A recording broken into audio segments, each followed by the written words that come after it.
Hello everyone, मैं doctor Mrinal dream MBBS study abroad से आज आपसे बात करने आया हूँ एक बहुत ही क्रिटिकल टॉपिक के बारे में। जो भी हमारे इंडियन स्टूडेंट यूक्रेन से एमबीबीएस की पढ़ाई कर रहे थे तब जब रसिया यूक्रेन वॉर स्टार्ट हुआ, और मैं उन स्टूडेंट्स के बारे में बात करना चाहता हूँ जो फर्स्ट ईयर में थे, जो 18 नवंबर 2021 जब एनएमसी गैजेट आया उसके बाद यूक्रेन पढ़ाई करने गए थे, ना कि पहले। क्योंकि अगर उसके बाद गए थे तो उन पे एनएमसी का जो न्यू गैजेट के रूल्स हैं वो एप्लीकेबल होते हैं।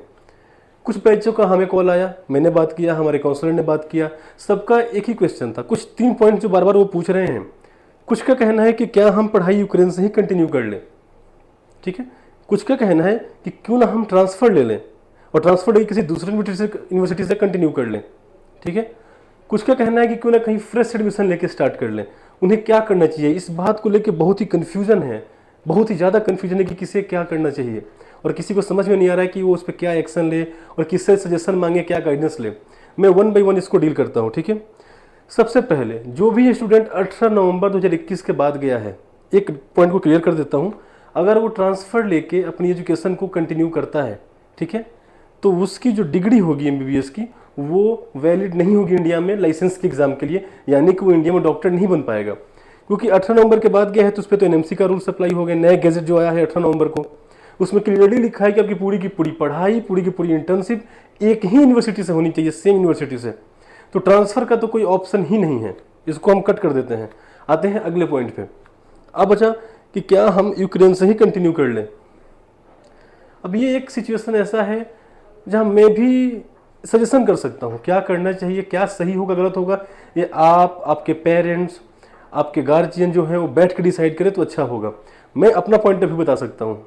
अभी तक इतने लंबे टाइम से चलते आ रहा है रसिया यूक्रेन वॉर, अभी तक मुझे कोई स्टेबिलिटी नहीं दिख रहा है, और किसी को भी, मुझे ही क्या किसी को भी इस वार का कोई अंत, कोई एंड खत्म दिखते नहीं दिख रहा है कि कल को खत्म होगा, परसों खत्म होगा।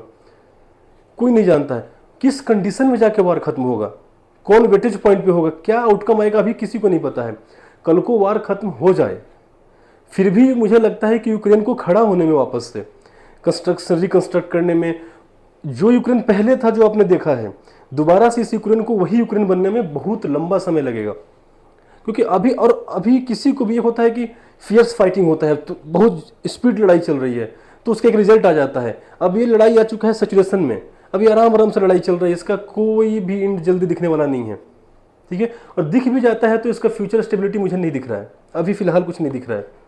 तो इस हिसाब से मुझे लगता है, जो मैं सजेस्ट करना चाहूँगा कि कंटिन्यू करना will not be a better option. क्योंकि अगर कल को वार खत्म हो जाए, आप अपना करियर दे रहे हो, मान लो तुमने 3 साल पढ़ाई किया, 3 साल बाद कुछ हो गया, तुमने 4 साल पढ़ाई किया, 4 साल बाद कुछ हो गया, फिर उसका आउटकम, उसका रिस्पॉन्सिबिलिटी कौन लेगा। तो अपने फ्यूचर को हम किसी एक लक बाई चांस पे, एक एजम्पशन पे नहीं छोड़ सकते हैं। फ्यूचर मतलब स्टेबिलिटी, जो एकदम 100% गारंटेड काम होगा वही करेंगे, किसी रिस्क पे नहीं छोड़ेंगे। बट फिर भी ये डिसीजन आपका होना चाहिए एज ए स्टूडेंट, और आपके पेरेंट्स का होना चाहिए एज ए पेरेंट। आपको पता होना चाहिए ऑनलाइन एजुकेशन वैलिड नहीं है, तो अगर आप ऑनलाइन एजुकेशन ले रहे हैं तो वैलिड नहीं है। एनएमसी ने क्लियर कर दिया कि, एनएमसी ने जो क्लियर किया, मैं एक शॉर्ट लाइन में बता देता हूँ कि ऐसा ना सोचे कि सिर्फ लास्ट ईयर मेरा मुझे जाके ऑफलाइन कर लेना है। हम ऑनलाइन एजुकेशन को ही नहीं मानते, हमें पूरा का पूरा पढ़ाई ऑफलाइन चाहिए। ये 2 साल का जो इंटर्नशिप वाला लाइन आया था, ये सिर्फ उनके लिए था जो लास्ट ईयर में थे जब वॉर हुआ रसिया यूक्रेन का, लास्ट ईयर में थे जब कोविड हुआ। 4th ईयर वाले, 3rd ईयर वाले, 2nd ईयर के लिए नहीं था। उनका तो ऑफलाइन एजुकेशन ही होना चाहिए। तो ऑनलाइन एजुकेशन अगर आप ले रहे हैं और कंटिन्यू करने का सोच रहे हैं तो वेस्ट है, उसका कोई प्रॉफिट नहीं है। कल को आने के बाद एनएमसी में दिक्कत होगा। एनएमसी अपने रूल्स को लेकर बहुत ही सख्त है, बहुत डेडिकेटेड है, और कोई भी कंप्रोमाइज़ नहीं करने वाला है। तो मुझे लगता है कि कंटिन्यू करना is not A option at all, ये बिल्कुल ऑप्शन नहीं है। ट्रांसफ़र लेना भी ऑप्शन नहीं है।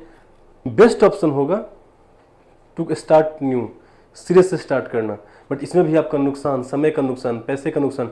अगर यही था तो डिसीजन आपको बहुत पहले लेना चाहिए था, जब वॉर स्टार्ट हुआ तब ही ले लेना चाहिए था। अब तो आपका 1 साल इन्वेस्ट हो चुका है, मोर देन 2 सेमेस्टर आपका खत्म हो गया होगा, पैसे लग चुके हैं।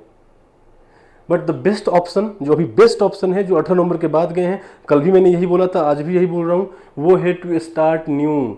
1 साल बर्बाद हो जाए 4 साल बर्बाद होने से अच्छा है, और कल को कोई कॉम्प्लिकेशंस ना आए डिग्री में, तो स्टार्ट इन न्यू। कंटिन्यू करने का फैसला आप खुद लीजिएगा, मैंने जो पॉइंट्स बताया उसको ध्यान में रखते हुए। ट्रांसफ़र तो कोई ऑप्शन है ही नहीं। फिर भी अगर आपको कोई भी डाउट हो इससे रिलेटेड, इस टॉपिक से, या कोई भी एमबीबीएस अब्रॉड से जुड़े हुए, आप कॉल कर सकते हैं हमारे टोल फ्री नंबर 1800202041 पर मैं ट्राई करूँगा आपको गाइड करने का। Thank you so much.